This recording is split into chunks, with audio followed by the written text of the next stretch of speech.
प्यारे बच्चों, कैसे हो? आई होप आप स्वस्थ होंगे, मस्त होंगे, व्यस्त होंगे, अपना काम अच्छे से कर रहे होंगे। तो मैं कक्षा 10वीं में पहुंच गया प्रश्नावली 6.2 में। 6.2 के पहले 6.1 जब मैं आपको समझा रहा था तो आपको मैंने एक प्रमेय, जिसको इंग्लिश में थ्योरम कहते हैं, मैंने एक प्रमेय समझाया जिसे कहा गया आधारभूत आनुपातिकता प्रमेय। ठीक है, तो आधारभूत अनुपातिकता प्रमेय का कथन याद करने का तरीका होता है भाई कि प्रमेय का कथन हमें कैसे याद रहे। तो उसको सबसे ज्यादा इस गणित में सबसे ज्यादा इम्पोर्टेंट है, मैं आपको बता दूं, त्रिभुज में जो ज्यामिति है इसमें सबसे ज्यादा महत्वपूर्ण बात है किसी चीज को आप फिगर से समझे, चित्र से समझे। तो चित्र का मन मस्तिष्क में ज्यादा प्रभाव पड़ता है। चित्र से आप उन बातों को समझेंगे, सारी बात क्लियर हो जाएगी। तो आधारभूत अनुपातिकता प्रमेय का कथन क्या है, ये याद करने की चीज नहीं है, बस आप चित्र से समझ लें, त्रिभुज के फिगर से समझ लें। तो यहाँ कहा गया यदि किसी त्रिभुज में, ये एक त्रिभुज है भाई, ए बी सी एक त्रिभुज है। यदि किसी त्रिभुज में एक भुजा के, अब एक भुजा ये भी हो सकती है, ये भी हो सकती है, आपको मैंने समझाया था। यदि किसी त्रिभुज में एक भुजा के समांतर एक लाइन खींची जाए, ये लाइन यल है, इस बीसी भुजा के समांतर हमने यल लाइन खींची। यदि किसी त्रिभुज में एक भुजा के समांतर एक लाइन खींची जाए तो वो लाइन अन्य दो भुजाओं को जिन बिंदुओं पर प्रतिच्छेद करती है, वो प्रतिच्छेद बिंदु उन दो भुजाओं को एक ही अनुपात में विभाजित करते हैं, यानी कि ए बटे E B equal to A F बटे एफ सी। अब चित्र में समझ लें, जब किसी त्रिभुज में एक भुजा के समांतर एक लाइन खींची जाए, बीसी के समांतर हमने ये एल लाइन खींची, तो एल लाइन इन दो भुजाओं को जिन बिंदु पर प्रतिच्छेद करती है, तो वो प्रतिच्छेद बिंदु इन दो भुजाओं को समान अनुपात में विभाजित करते हैं, यानी ए, ये ई जो है ए बी को दो भाग में विभाजित करी, ए ई बी, तो ए बटे ई बी बराबर ए एफ बटे एफ सी। ठीक है, समान अनुपात में ये जो लाइन है अन्य दो भुजाओं को बांटती है। मैं यहां सबसे इंपॉर्टेंट बात ये बताना चाहता हूं कि ये जो अनुपात है इसको हम 6 प्रकार से लिख सकते हैं। एक तो हम ऐसे लिख सकते हैं, ये जो दो बिंदु इन दो भुजाओं को समान अनुपात में विभाजित करे, इसके अनुपात को हम 6 प्रकार से लिख सकते हैं। इसको आप समझ लें, ये आपके आगे के सवालों में बिल्कुल उपयोगी। तो ये पहला हो गया। दूसरा हम लिख सकते हैं क्या, ए बटे, अब ध्यान दीजिएगा, ए बटे ए बी बराबर ए बटे ए बी बराबर ए एफ बटे ए सी। ये भी अनुपात सही ही होगा। इसके सब कारण है, ये सब प्रूव्ड है, इसको सिद्ध किया जा सकता है। फिर आपको ये समझाएंगे, पहले तो आप ये समझ लें कि ये दो भुजाओं को, त्रिभुज के इन दो भुजाओं को यल लाइन जो बीसी के पैरेलल है, ये समान अनुपात में बांटती है। तो इस अनुपात को हम 6 प्रकार से लिख सकते, एक दो।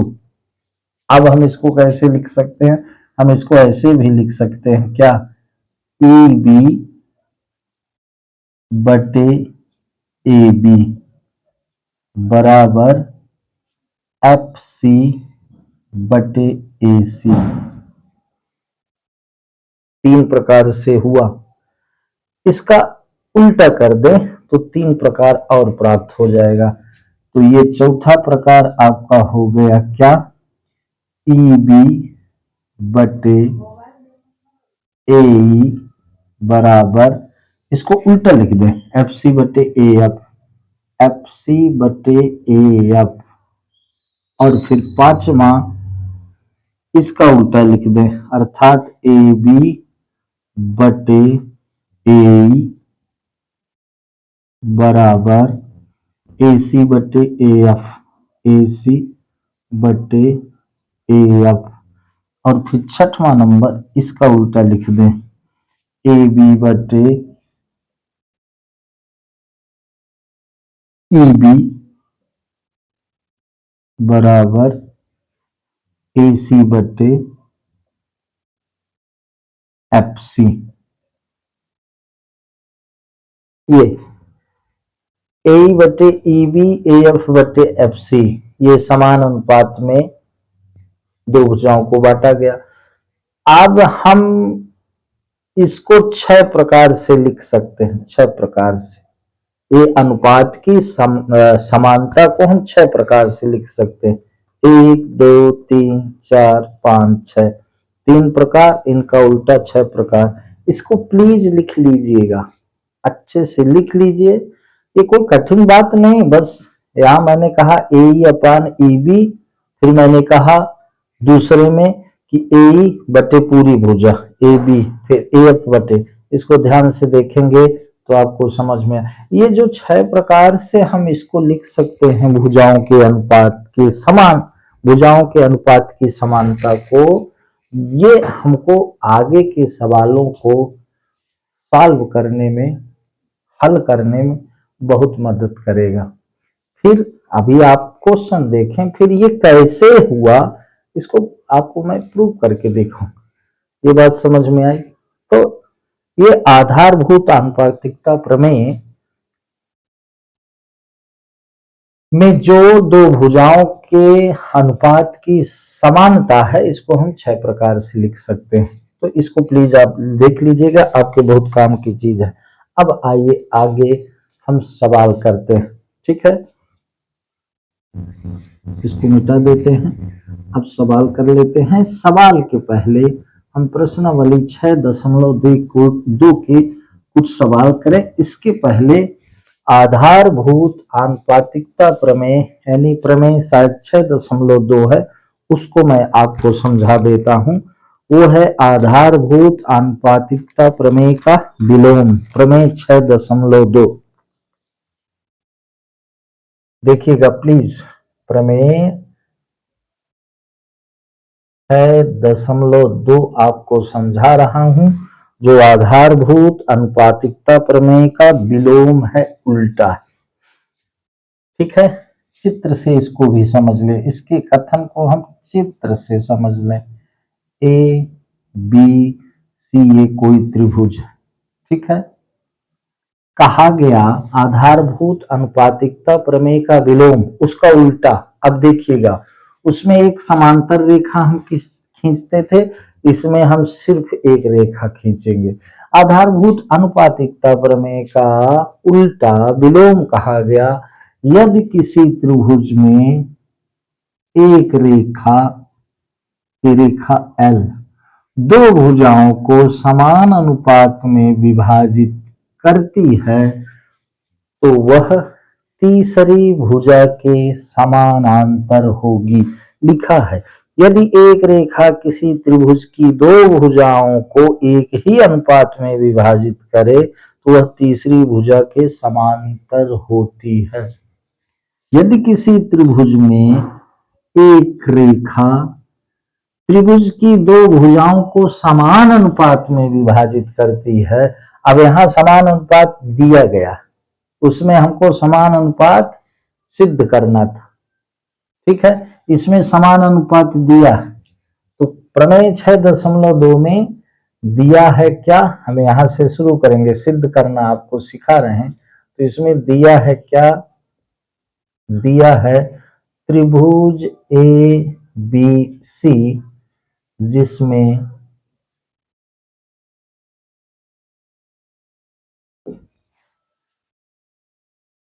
रेखा एल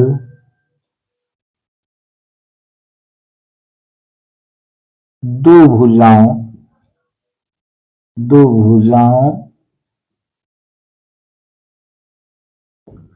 ए बी और ए सी को एक अनुपात में यानी समान अनुपात में एक अनुपात में विभाजित करती है, अनुपात में विभाजित करती है, ये बात दी गई है, विभाजित करती है। ये मैं आपको समझाने के लिए लिख रहा हूं, इतना बड़ा पैमाना आवश्यक नहीं है, दिया है मैं डायरेक्ट आप लिख सकते हैं ए बटे ई बी बराबर ए एफ बटे एफ सी, ये दिया गया, ठीक है। तो अब हमको सिद्ध क्या करना है, सिद्ध करना है, इसमें हमको सिद्ध करना है, सिद्ध करना है, ये उल्टा है, उसमें हमको ये सिद्ध करना था आधारभूत आनुपातिकता प्रमेय में, इसमें हमको क्या सिद्ध करना है, इसमें हमको सिद्ध करना है कि L पैरेलल बी सी, उसमें L पैरेलल बी सी दिया गया था, इसको हम ऐसा भी लिख सकते हैं क्या, E F parallel B C, ये हमको सिद्ध करना, ठीक है। क्योंकि L पर ही ई एफ है, L रेखा पर ही ई एफ बिंदु, ये हमको सिद्ध करना, ठीक है। अब हम रचना करेंगे, रचना कंस्ट्रक्शन, रचना करेंगे, रचना, ठीक। माना E F dash parallel B C है, ई एफ पैरेलल नहीं है, ये एक लाइन थी तो हम रचना कर लेते हैं कि हम मान लेते हैं कि ई एफ डैश, ये एफ डैश हमने लिखा, ये बिंदु है, ठीक है, E F dash parallel B C, E F parallel नहीं है, ई एफ डैश पैरेलल है, हमने ये रचना किया, रचना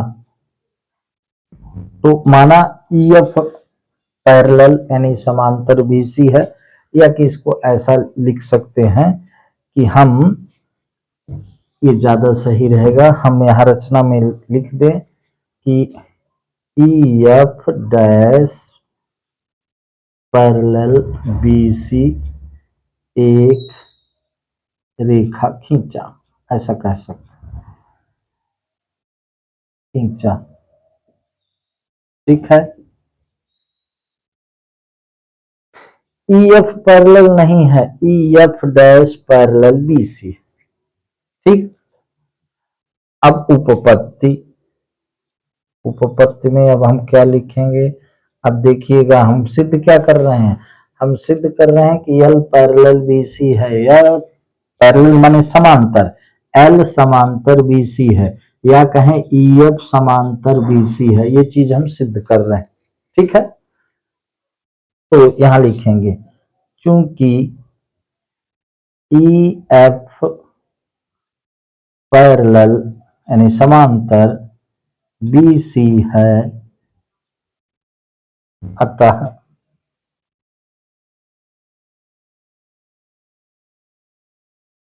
अतः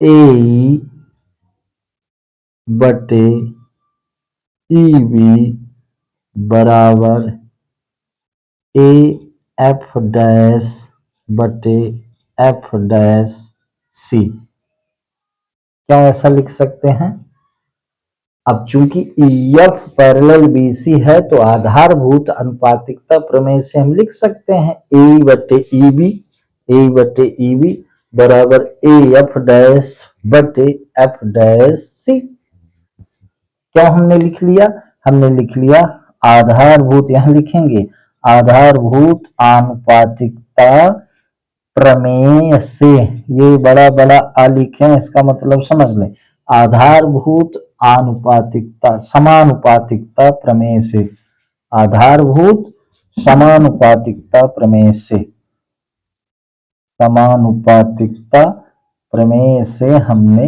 ये लिख लिया, इसको हम फर्स्ट मान ले पहला, ठीक है। लेकिन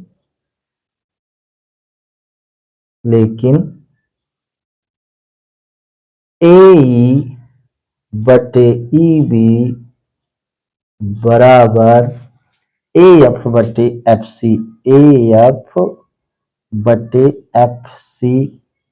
एक दूसरा ये भाई दिया, ये क्या है, दिया है, बिल्कुल सरल है एकदम, समझिएगा। ये दिया, ये हमने कैसे लिख लिया, हमने रचना कराना भाई कि ई एफ समांतर बीसी है, ई एफ समांतर बीसी है तो आधारभूत आनुपातिकता प्रमेय कहती है कि त्रिभुज में यदि किसी भुजा के समांतर एक लाइन खींची जाए तो अन्य दो भुजाओं को समान अनुपात में विभाजित करेगी। तो चूंकि ए ई एफ, चित्र देखिए, इसमें चित्र देखना है, ई एफ समांतर बीसी है तो हम लिख सकते हैं ए बटे ई बी बराबर ए एफ डैश बटे एफ डैश सी, आधारभूत समान आधारभूत आनुपातिकता प्रमेय से ये हम लिख सकते हैं, ठीक है। आधारभूत समानुपातिकता प्रमेय से ये हम लिख सकते हैं। तो पहला ये हो गया, दूसरा ये हो गया। अब यहां एक चीज देख लें, ए ई बटे ई बी बराबर ए एफ डैश बटे एफ डैश सी और ए ई बटे ई बी बराबर ए एफ बटे एफ सी, यानी कि ये दोनों चीज समान है तो इनके बराबर जो लिखा है वो भी बराबर होगा, समान होगा। तो यहां लिखेंगे कि समीकरण 1 तथा 2 से,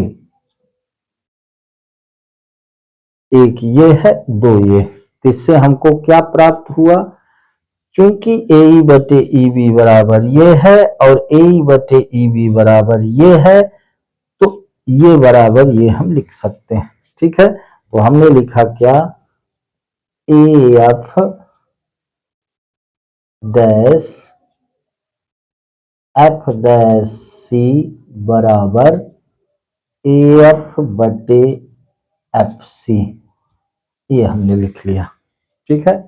अब इधर देख लें, आपको समझा क्या रहे, आधारभूत समानुपातिकता प्रमेय का विलोम उल्टा, ठीक है। तो यहां ये आ गया क्या, हम कहां पहुंच गए, ए एफ डैश बटे एफ डैश सी बराबर ए एफ बटे एफ सी, ए एफ बटे एफ सी।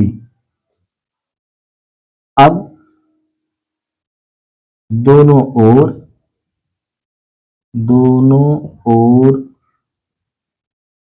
एक जोड़ने पर,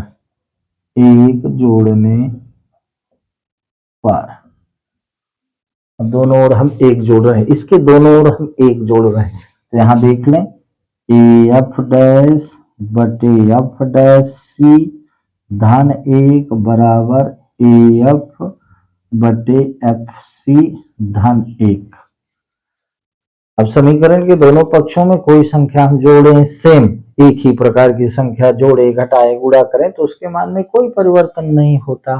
तो हम दोनों पक्षों में हम एक जोड़ रहे हैं, तो इसमें जब हम एक जोड़े तो ये हो गया ए एफ डैश धन एफ डैश सी बटे एफ डैश सी बराबर ए एफ धन एफ सी बटे एफ सी। अब ये कैसे हुआ भाई, अगर आप भिन्न जानते हैं तो ये आपके समझ में आया होगा कि दोनों ओर एक जब जोड़ते हैं तो नियम ये बताए हैं, जब कई बार हिंट दिया है कि 1/1 कर ले, इसका एलसीएम लेंगे तो यही आएगा, फिर पूरी प्रक्रिया करेंगे तो ये आपको समझना होगा। तो अब यहाँ देखें, ए एफ डैश धन एफ डैश सी दोनों जुड़ेंगे तो क्या हो जाएगा, ए सी बटे एफ डैश सी बराबर क्या हो गया, ए एफ और एफ सी जुड़ेंगे तो ये भी ए सी हो जाएगा बटे एफ सी हो गया। अब ये ए सी कट गया, तिर्यक गुणा करेंगे तो एफ डैश सी बराबर एफ सी हो गया। अब इस पर थोड़ा विचार करें। एफ डैश सी बराबर एफ सी। अब यहां से देखें एफ डैश सी ये है और एफ सी ये दोनों बराबर, लेकिन ये दोनों बराबर, चूंकि अगर हम अलग माने हैं तो ये दोनों बराबर कैसे हो सकते हैं? तो ये दोनों बराबर इस स्थिति में हो सकते हैं जब एफ डैश एफ पर संपाती हो, यानी एफ डैश जो बिंदु है वो एफ बिंदु के ऊपर हो, तब ये स्थित हो सकती है। अतः हमारा जो मानना था कि EF पैरेलल BC है, तो चूंकि एफ डैश एफ पर संपाती है इसलिए EF पैरेलल, पैरेलल माने समांतर, इसलिए EF समांतर BC होगा, सिद्ध हो गया। बात समझ में आई? इसको देख लें, बड़ी इंपॉर्टेंट ये प्रमेय है और मैंने कोशिश करी कि आपको एक एक चीज अच्छे से समझाने का प्रयास करूं। तो यहां लिखना क्या पड़ेगा? अतः, यहां लिखेंगे अतः यह तभी संभव है, क्या? ये एफ डैश सी बराबर एफ सी, यह तभी संभव, अतः एफ डैश सी बराबर एफ सी तभी संभव है, तभी संभव है जब एफ डैश एफ पर संपाती हो, संपाती हो, संपत्ति हो, एक दूसरे के ऊपर हो, एफ डैश एफ पर हो, संपाती हो। ठीक है, एफ डैश जब एफ पर होगी तभी ये संभव है कि F dash C equal to F C हो। अतः कह सकते हैं, अतः कह सकते हैं, कह सकते हैं कि एफ डैश एफ पर है, इसलिए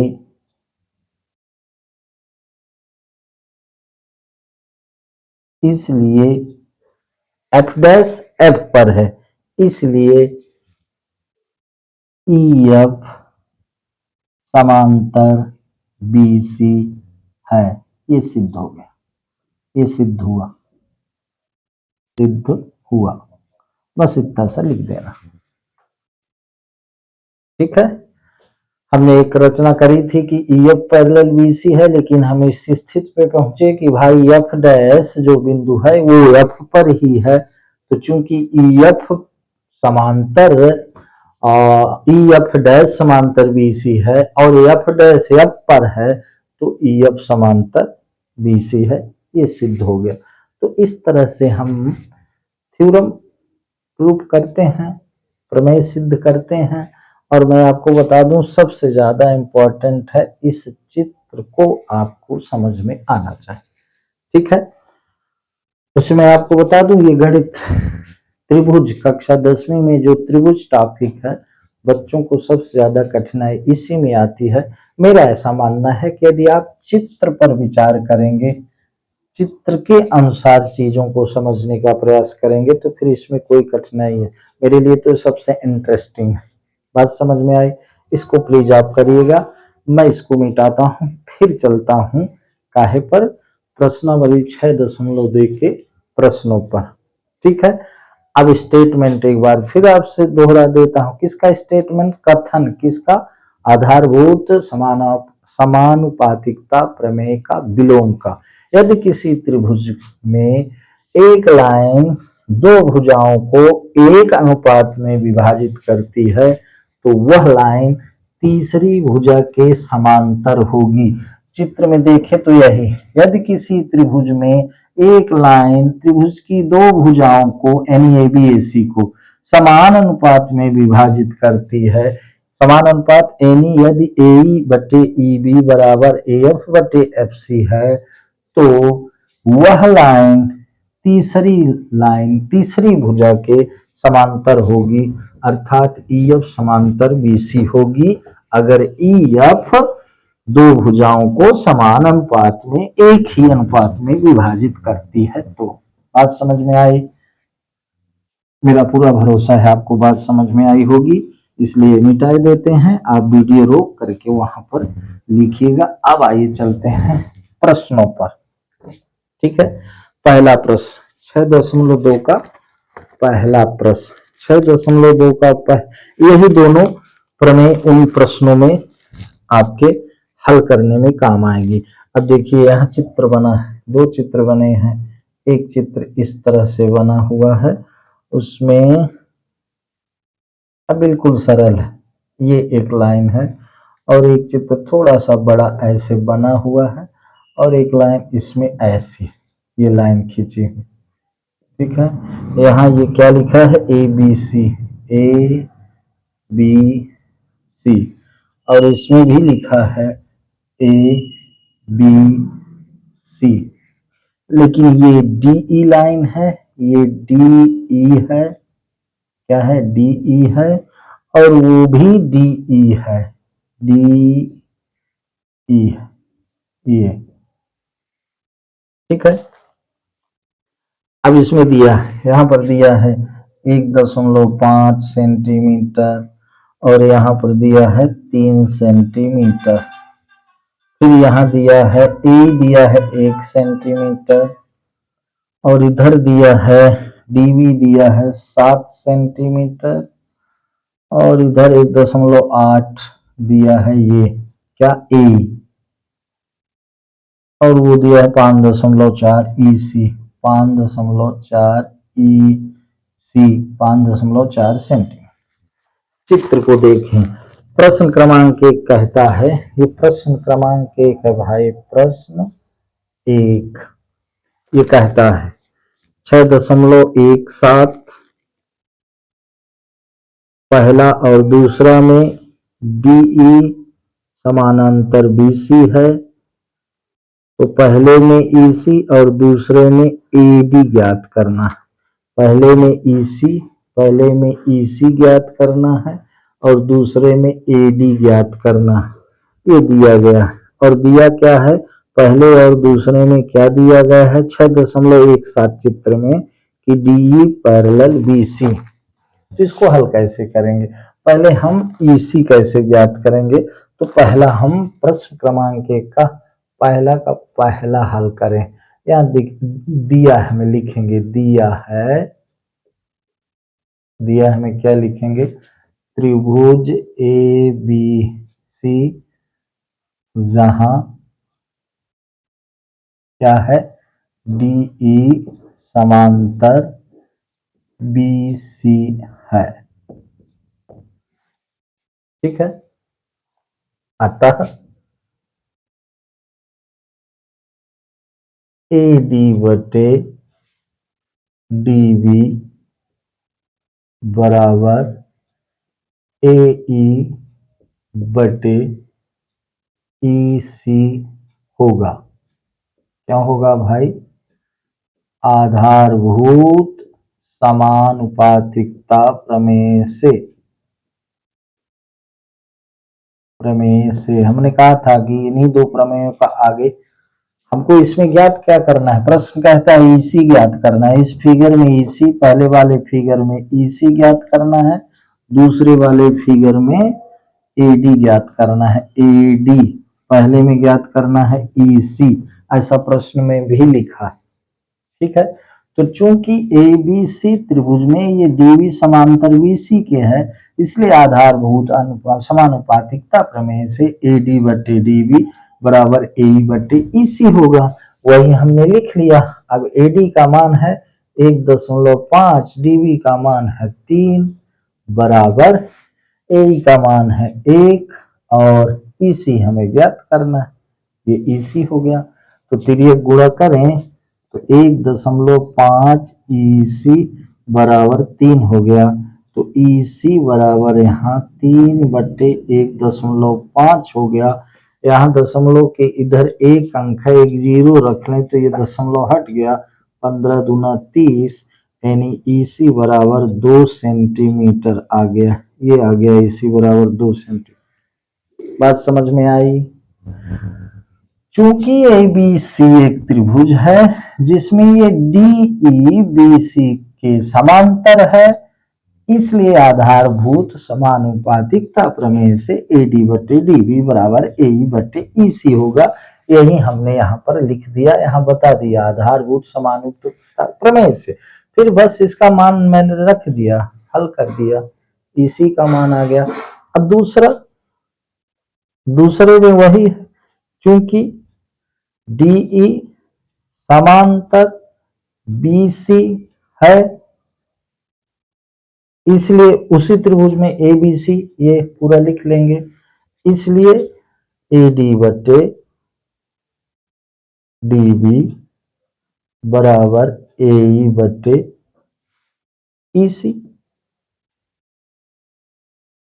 अब दूसरे चित्र में AD ज्ञात करना है तो AD लिख लें, बटे DB कितना दिया है, 7 सेंटीमीटर दिया, और AE कितना दिया है, AE 1.8 दिया है, और EC कितना दिया है, 5.4 दिया। ठीक, तो अगर हम ये दशमलव की इधर समान एक एक डिजिट हैं तो हम इनके दशमलव को हटा दें तो कोई दिक्कत नहीं, क्योंकि बटे में है, दशमलव के इधर दोनों में समान अंक हैं, समान डिजिट हैं, तो ये 18 कम 18 त्रिक 54, क्रॉस मल्टीप्लाई करें अगर हम तो AD 3AD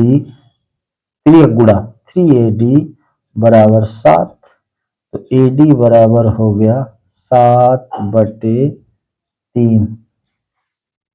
ठीक, ये 54 था, ये 18 था, ये 7 था, 7.2 है, सॉरी यहाँ 7.2 लिखा है, 7.2, तो ये कितना है, 7.2, ये 7.2 दिया है, 7.2, वहां लिखने में थोड़ा गलती हो गई थी। DB दूसरे त्रिभुज में ये DB में 7.2 सेंटीमीटर दिया है, वो 1.8 सेंटीमीटर, ये 5.4 सेंटीमीटर ये।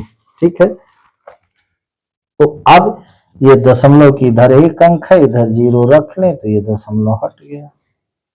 ठीक है, तो अगर इसको हम काटें तो ये हो गया 3 दूनी 60, हम 72 को 30 से डिवाइड करें तो 3 दूनी 60, ये 2 आया, 1 आया, दशमलव लगा के तो 4 3 12, 120, यानी 2.4 सेंटीमीटर आया। यानी दूसरे चित्र में AD जो उस भुजा का भाग था, तो AD बराबर 2.4 सेंटीमीटर आ गया। ये प्रश्न क्रमांक 1 के दूसरे चित्र का उत्तर, दूसरे सवाल का उत्तर, चित्र का उत्तर नहीं, सवाल का उत्तर। ठीक है, तो इस तरह से इनको हल करते हैं। अब आधारभूत आनुपातिकता प्रमेय का जो हमने आपको बताया था कि उसके अनुपात को हम 6 प्रकार से लिख सकते हैं, वो आपके लिए बहुत उपयोगी होगा। प्लीज देखिएगा, हम आपको समझा रहे हैं प्रश्न क्रमांक 2। ठीक है, कहाँ पहुंच गए, प्रश्न क्रमांक 2 में पहुंच गए। इसको आप लिखिएगा, अब सरल है, अब धीरे धीरे थोड़े से सवाल का स्तर बढ़ता जाएगा। अगर आप शुरू से ध्यान दे रहे हैं, सीखने का प्रयास कर रहे हैं, तो आपको बनेगा, उसमें कोई दो राय नहीं। अब देखिए प्रश्न क्रमांक 2, प्रश्न हम नहीं लिख सकते इसमें, आप पढ़ें प्रश्न अगर आपको सीखना है। किसी त्रिभुज PQR की भुजाएं PQ और PR पर क्रमशः बिंदु E और F स्थित है। ठीक है, चित्र बना ले तो आपके समझ में और आएगा। ये PQR, यद्यपि इस प्रश्न में चित्र नहीं बना प्रश्न क्रमांक 2 में, तो यहां कहा गया क्रमशः ई और एफ, ये ई और एफ ये पी क्यू और पी आर पर दो बिंदु हैं। तो कहता है निम्नलिखित में से प्रत्येक स्थिति के लिए बताइए कि क्या ई एफ समांतर क्यू आर है। हमें क्या बताना है, हमें प्रश्न क्रमांक 2 में 3 प्रश्न दिए गए हैं। हमको यहाँ क्या सिद्ध करना है, क्या बताना है, ज्ञात करना है ई एफ समांतर क्यू आर। किन परिस्थितियों में ई एफ समांतर क्यू आर होगा। यदि पहले में दिया है कि पीई बराबर 3.9 सेंटीमीटर, फिर दिया है ई क्यू बराबर 3 सेंटीमीटर, और फिर दिया है पी एफ बराबर 3.6 सेंटीमीटर, और दिया है एफ आर बराबर 2.4 सेंटीमीटर, 2.4 सेंटीमीटर। अब यहां देख लें पीई, ये पी दिया, ई क्यू ये ए क्यू दिया, पी एफ ये दिया, एफ आर ये दिया। ठीक है, हम वहां भी लिख सकते थे। तो अगर पीई यहां लिखेंगे, यदि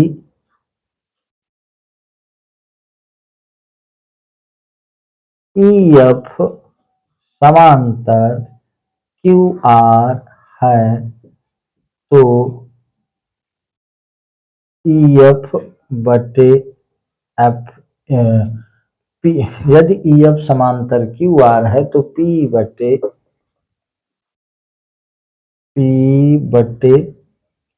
ई क्यू बराबर पी एफ बटे एफ आर होगा। अब इसके मान को हम देख ले, अगर बराबर है तो ई एफ समांतर क्यू आर होगा, यदि बराबर नहीं होंगे तो नहीं होगा। क्या बराबर नहीं होंगे, ये मान। अब देखें P दिया है 3.9 बटे ई क्यू दिया है 3। अभी हम बराबर नहीं लिखेंगे, अगर बराबर है तो फिर सिद्ध हो गया कि वो ई एफ पैरेलल, ई एफ समांतर क्यू आर।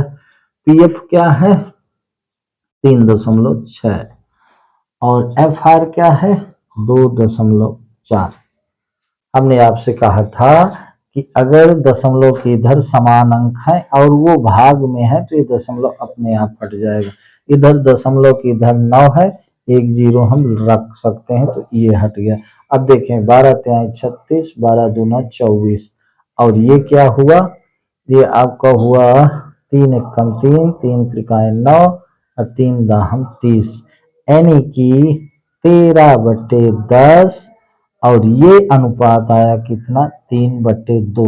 अब ये हम कैसे जानेंगे बराबर है कि नहीं, तो 13/10 को हम 1.3 बराबर नहीं है 1.5 के, इसको करेंगे तो क्या आएगा 1. अतः पहले में क्या होगा, ई एफ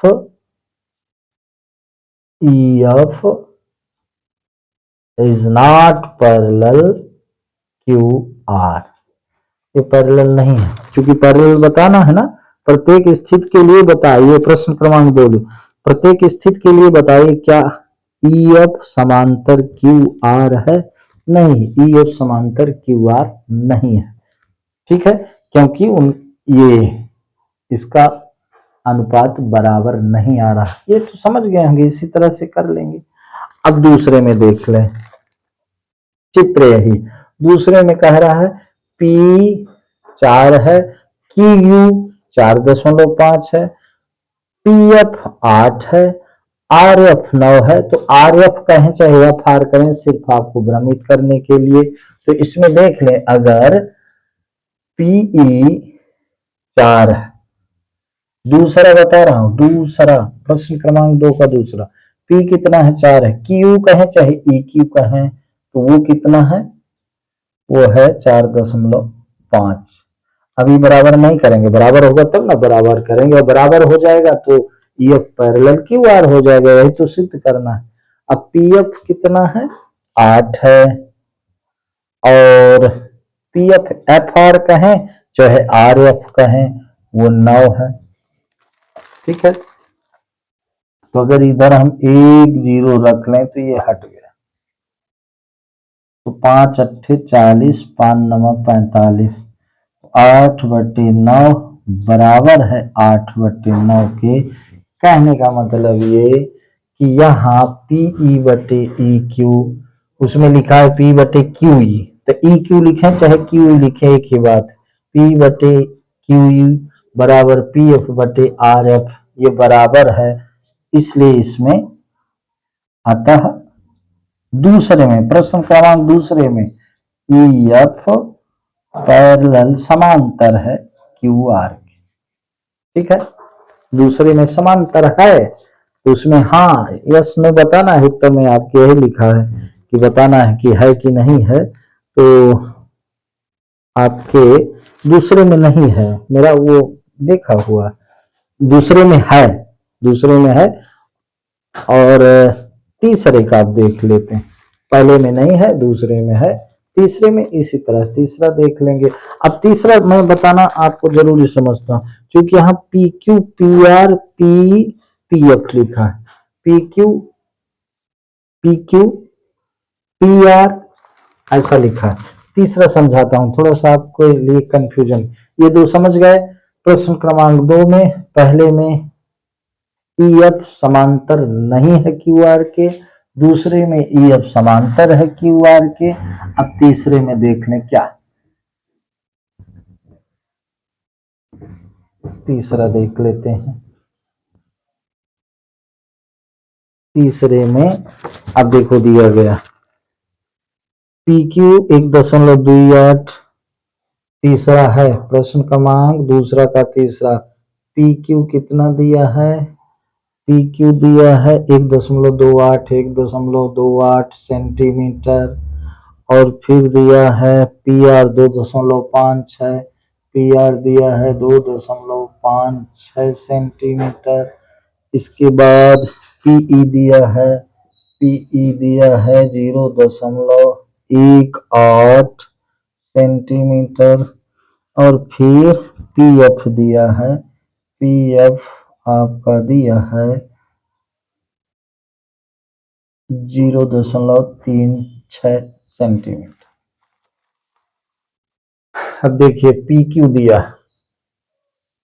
PE दिया, क्योंकि PE/PQ अगर बराबर है किसके, PF/PR के, वो जब मैंने बताया था कि 6 प्रकार से अनुपात लिखा जा सकता है, ये PQ दिया है और ये PE दिया है, तो PE/PQ लिख सकते हैं, PF दिया है PF/PR लिख सकते हैं। अगर इनके अनुपात बराबर है तो EF पैरेलल, EF समांतर QR के। तो देख लें P 1.28, PQ कितना है भाई, PQ PE, P है आपका 0.18 है, अब PQ कितना है 1.28 है, और PF कितना है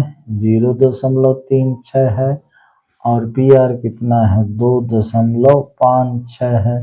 दशमलव के इधर समान अंक है इसलिए हट गए, तो 2 18 2 कम 2 2 दूनी 4 2 अट्ठे 16, यानी 18/128 बराबर है 18/128। अतः EF पैरेलल है QR के। इसमें हाँ है, हाँ आपके उत्तर में हाँ दिया, कारण ये बात समझ में आ रही।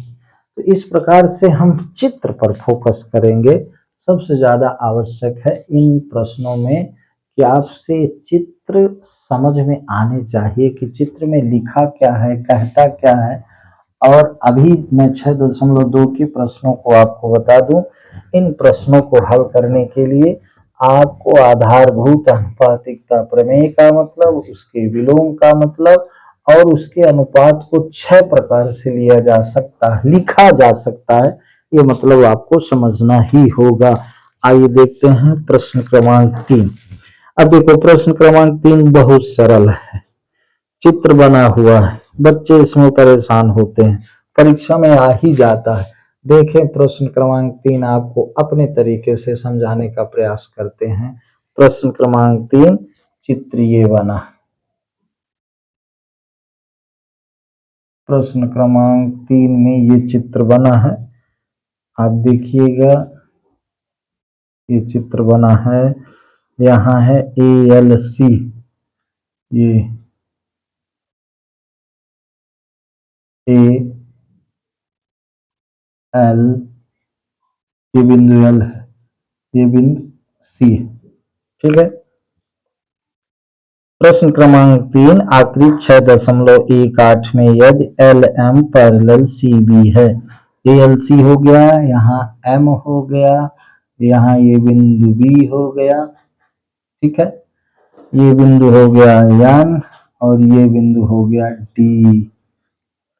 और इसमें दिया है LM समांतर CD और LN समांतर CD हो तो सिद्ध कीजिए कि, देखिए बहुत अच्छे तरीके से इसको लिखा जा सकता है।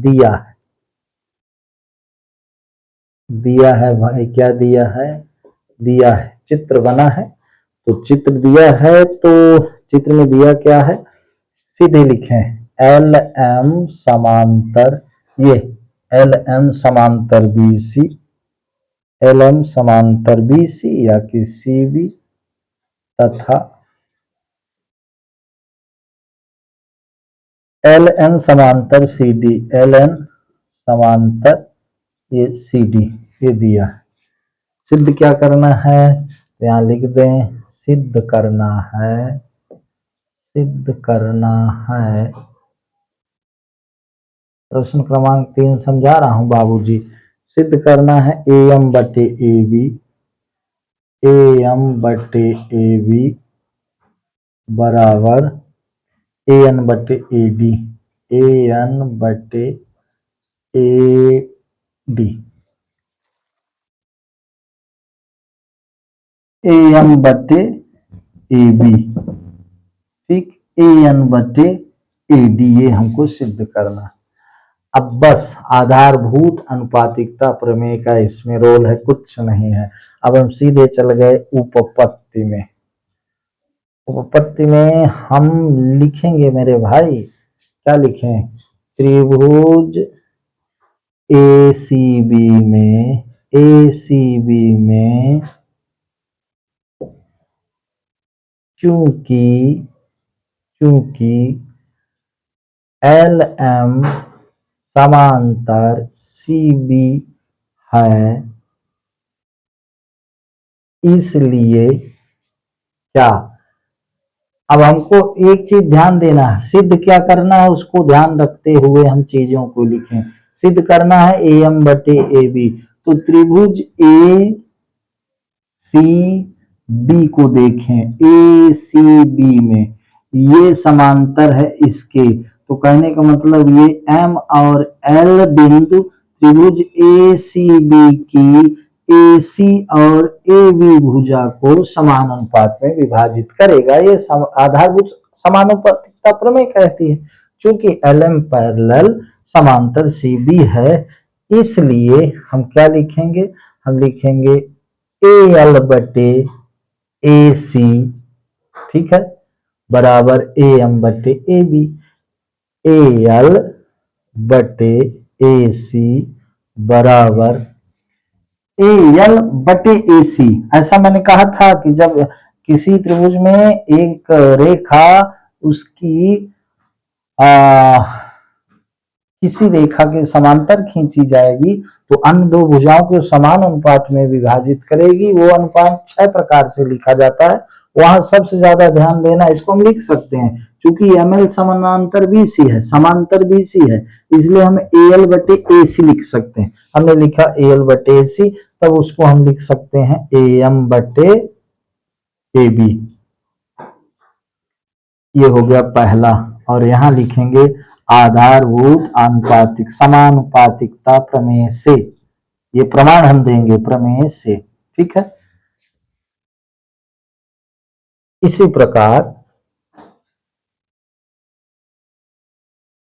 प्रकार त्रिभुज ACD में, ठीक है, त्रिभुज ACD में, त्रिभुज ACD में अब LN पैरेलल CD है, चूंकि LN पैरेलल CD है, इसलिए हम क्या लिखेंगे AL बटे AC, AL बटे AC बराबर AL बटे AC लिखे तो इसको AN, ये इस त्रिभुज की बात कर रहा हूं, इस त्रिभुज की बात, ये पैरेलल इसके है तो AL बटे AC बराबर AN बटे AD, AN बटे ये AD हो गया AD।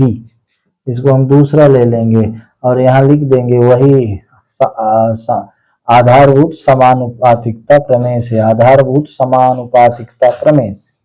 अब देख लें सिद्ध होने के कगार में, AL बटे AC इक्वल टू AM बटे AB, यहाँ भी AL बटे AC इक्वल टू AN बटे AD, इसलिए 1 तथा 2 से यहां लिख देंगे सीधे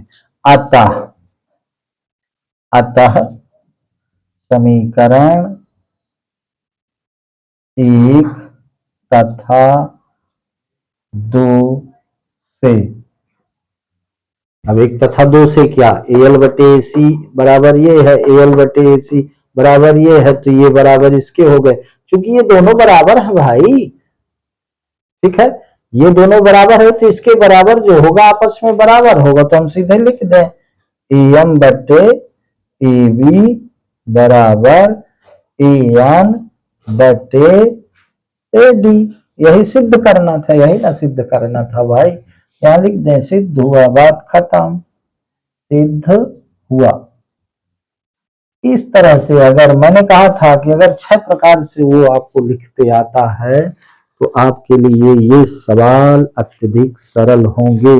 प्रश्न क्रमांक 4 भी मैं आपके सामने रखने का प्रयास कर रहा हूं, इसको अच्छे से देख लें, अच्छे से इसको लगा लें। सिर्फ 2 स्टेप का क्वेश्चन है, 2 स्टेप में इसको हमने आपके सामने रख दिया। थोड़ा सा पेन कम चल रहा है, मैं इसमें स्याही डालने का प्रयास कर रहा हूं भाई,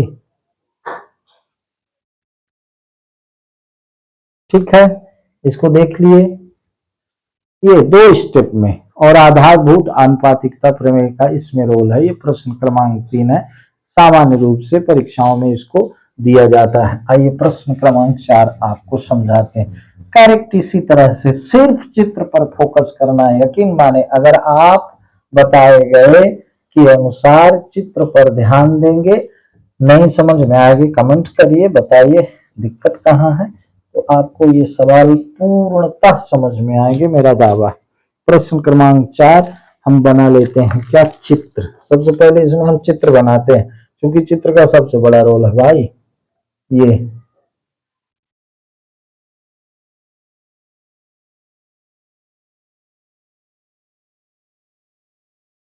क्या लिखा है, A, यहाँ है B और यहाँ है C, है ना। प्रश्न क्रमांक 4 में 6.19 की आकृति है, ठीक है। तो मेरे भाई एक लाइन यहाँ ऐसे खींची और ये लाइन खींची गई इसके पैरेलल ऐसे, और इसके पैरेलल ये लाइन ऐसे खींची गई। अब देखें यहाँ ये है FE, ये है F, ये है E और यहाँ है क्या D। ध्यान देंगे, ये डी एफ पैरेलल ए ई है और ये डी ई पैरेलल ए सी है, यहाँ यही ध्यान देना है। ठीक है, ए बी सी। तो अब दिया है क्या, प्रश्न क्रमांक 4। जब हम आपको सिद्ध करना सिखा रहे हैं तो 4 में दिया है क्या, ये हम लिख लेंगे। तो चित्र तो दिया ही है, लेकिन चित्र में क्या दिया गया है, तो दिया है डी समांतर ए सी। देख लें, ये डी ई समांतर ए सी, डी ई समांतर ए सी।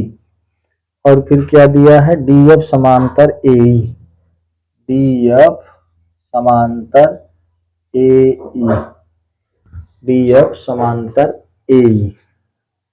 सिद्ध क्या करना है, सिद्ध करना है, यहाँ लिखेंगे सिद्ध करना है।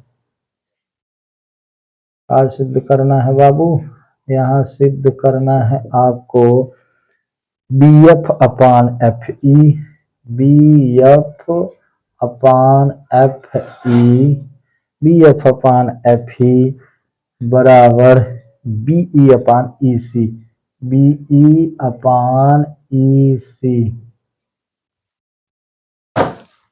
देख लें,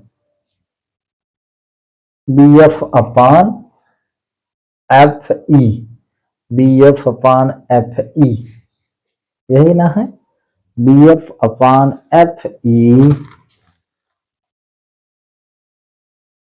बी एफ अपान एफ ई बराबर बी ई अपान ई सी। ये हमको सिद्ध करना है। चित्र देख लें। अब देखें, अगर हम ये बी ए ई चित्र की बात करें, बी ए ई त्रिभुज की बात करें, तो ये डी एफ समांतर ए दिया है, आधारभूत अनुपातिकता प्रमेय इसमें काम करेगी। तो अब हम सिद्ध करना है, लिख लिए। अब सीधे हम उपपत्ति में चल रहे हैं। उपपत्ति क्या, त्रिभुज बी ए ई में, बी ए ई में, ठीक है, चूंकि डी एफ, ये डी एफ, डी एफ समांतर ए ई है, इसलिए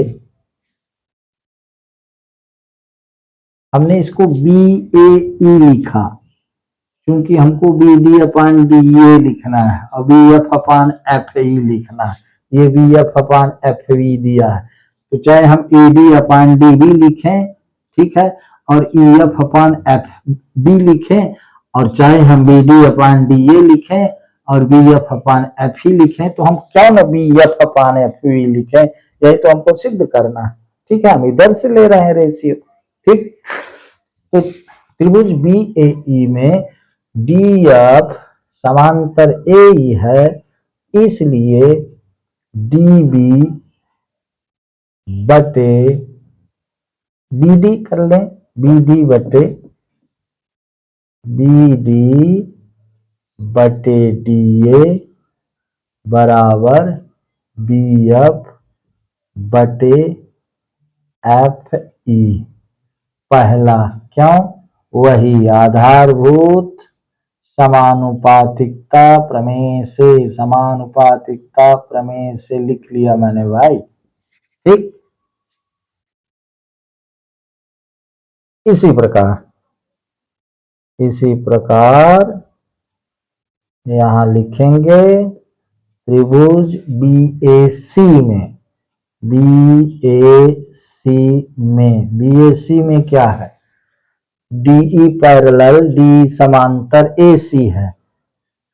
क्या है, चूंकि डी ई समांतर ए सी है, इसलिए क्या लिखेंगे, डी बी डी बटे ये बी डी बटे डी ए, बी डी बटे डी ए बराबर क्या,